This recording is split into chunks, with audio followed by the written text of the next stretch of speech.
I couldn't film something in the field. And I feel guilty about doing that because you guys would have benefited from it so much. I promise I'm going back to this location and I will vlog while I'm there.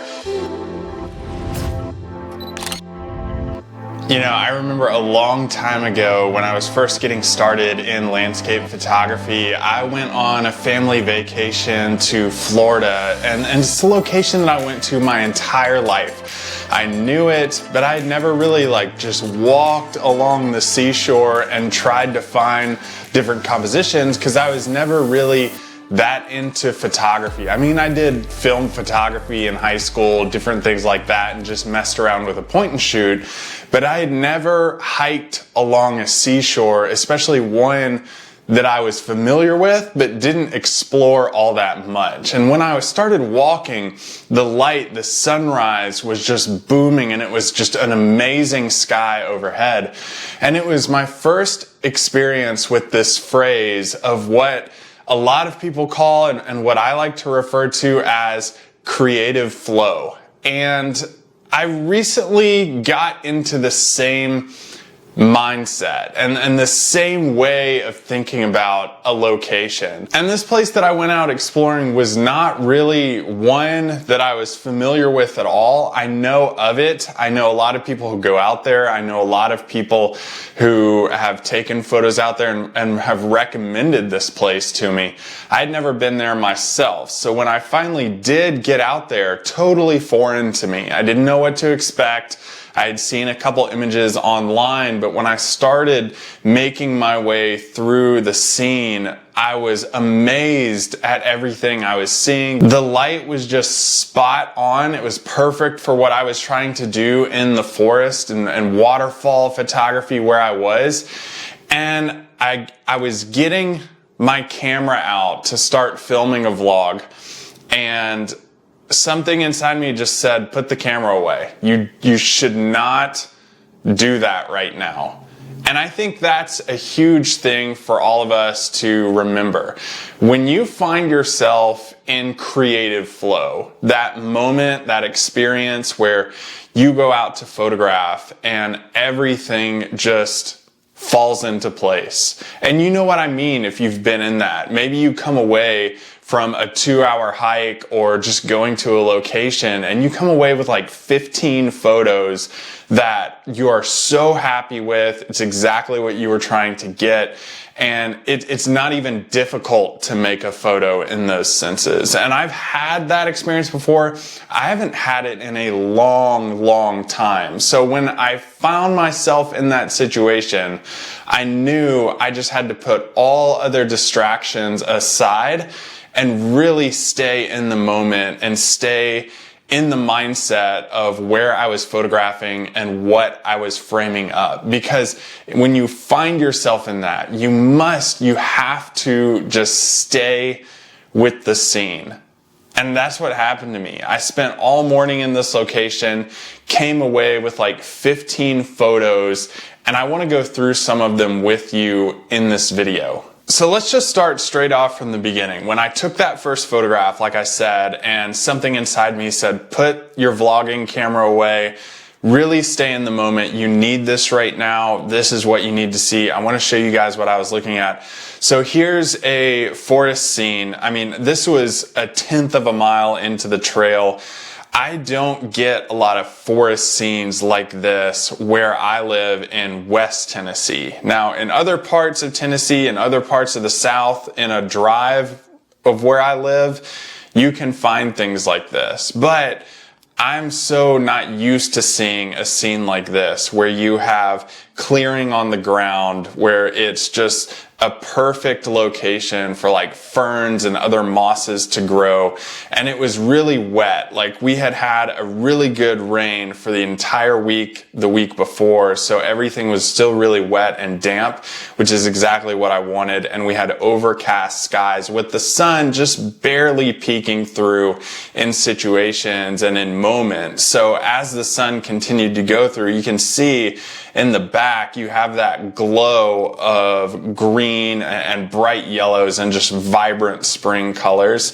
And then you also have that light casting through the canopy on the tree itself. So right when I took this photo, I knew I was probably in for a pretty good day, and I knew that I needed to really stay focused on what I was doing, the photographs that I was taking, and I knew that I couldn't film something in the field. And I feel guilty about doing that because you guys would have benefited from it so much. I promise I'm going back to this location and I will vlog while I'm there.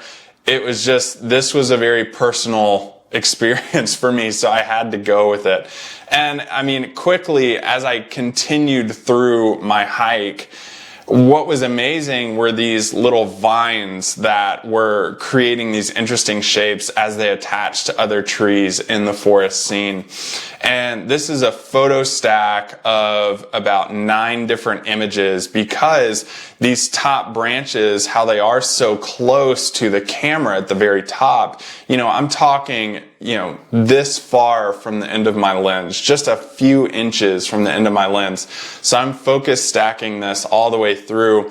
I'm like back up against a tree on this, really contorting my body, trying to get my camera into the right spot. And then again, you have those nice glowing greens and yellows. So when you're in the zone like this, when you're in the creative flow, you're able to find large scenes like we showed you in the image before, smaller scenes like this one where you have intricate details, but you can see and photograph both of those at the same time. And it's almost like you're not even trying to look for them. They kind of find you and you see them and you're just like, well, I'll walk, another little ways down the trail. This was within a few steps of the last image that I showed you. So it just goes to show when you're in the zone, you just see things differently. And then this next image is a great example of that too. This is a waterfall that I photographed. Now down below, you can see it a little bit differently. So here's the shot from down below a little bit. And I would recommend every time you go out to take photos, always shoot from different perspectives, different compositional views. This is down below. I don't like it as much just because the one from up top where you're looking downstream, you have that really cool horseshoe in the foreground that takes you through the back of the scene and just allows you to explore a little bit more. It is why I like this. And you get less of that sky look into the image as well with this one. But I mean, you stand in there, the composition is pretty obvious, vertical shot because the trees in the background are vertical, the horseshoe in the foreground is pretty vertical, so you frame up this thing vertically.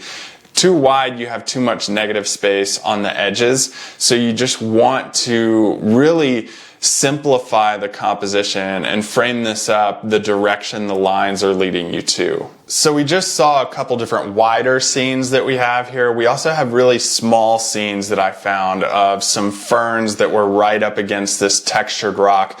It's not perfect. There are some things about this that I wish weren't there. You have some grasses coming in on the left and the bottom side, which in the grand scheme of things, I was fine with. It wasn't a big deal to me, but I just love the way these ferns kind of looped in from the left, and there are 4 just kind of pointing in the general same direction and leads you to the textured rock behind it. So when you find yourself in this creative flow, you are able to see big scenes, small scenes, intimate scenes, natural designs, all these things just kind of poke out to you. So always be aware of what's at your feet.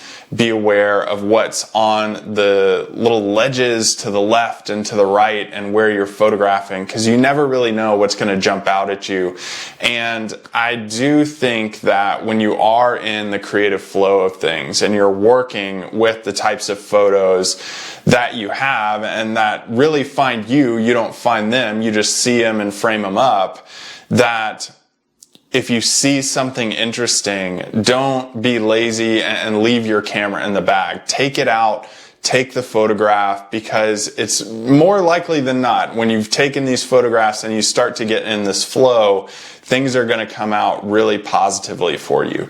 Now, I talked about these smaller dynamic scenes like the fern. Now, we also had scenes that I found on the sides of rocks, different designs and textures, and framing these up in a way where you have symmetry, so a line going down the middle of the frame, maybe the light's doing something interesting on the right or left side, maybe you have a cool texture and design in the rock that occurs of just some different lines and different shades of the same color that you can frame up into 1-to-1 ratio and frame it up that way, and think creatively about this too.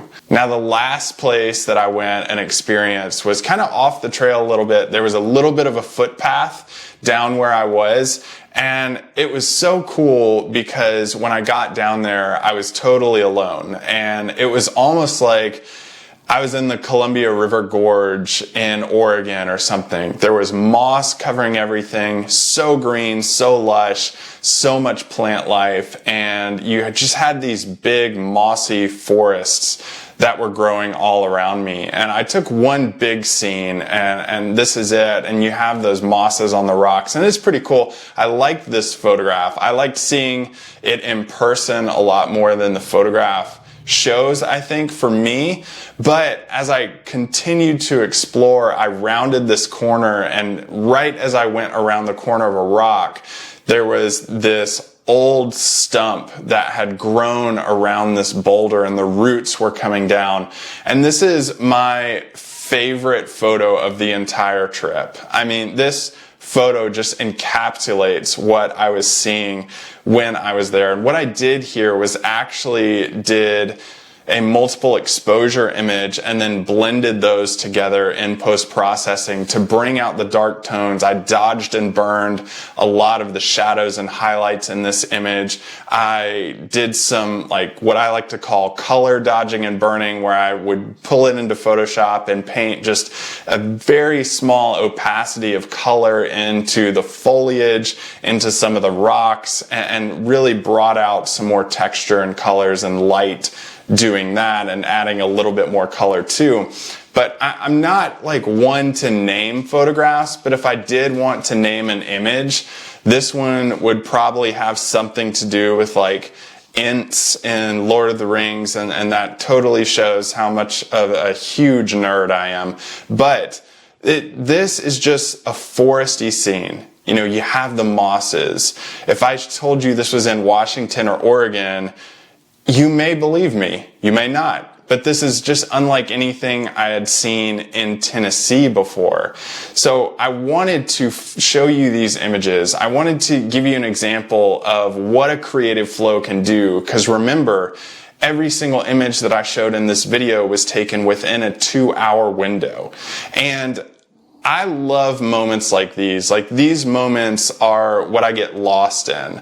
I hiked, not even probably a mile down the trail and spent 2 hours just constantly framing up different compositions, finding different things to photograph, small scenes, big scenes, medium scenes, intricate details on rocks. And when all that comes together, it's just such a fun experience to get out and photograph with. So when you find yourself in a creative flow, and always be searching for those moments, because it really is like when you first started landscape photography and you have that love for it. So when you find yourself in the creative flow, stay in it. There's temptations to veer off, go find the photo that you saw online that you can copy, but stay in the moment and find different things that you can frame up and photograph that are uniquely yours, so that you can create tons of images in just a short amount of time that you loved in the field and also love post-processing later.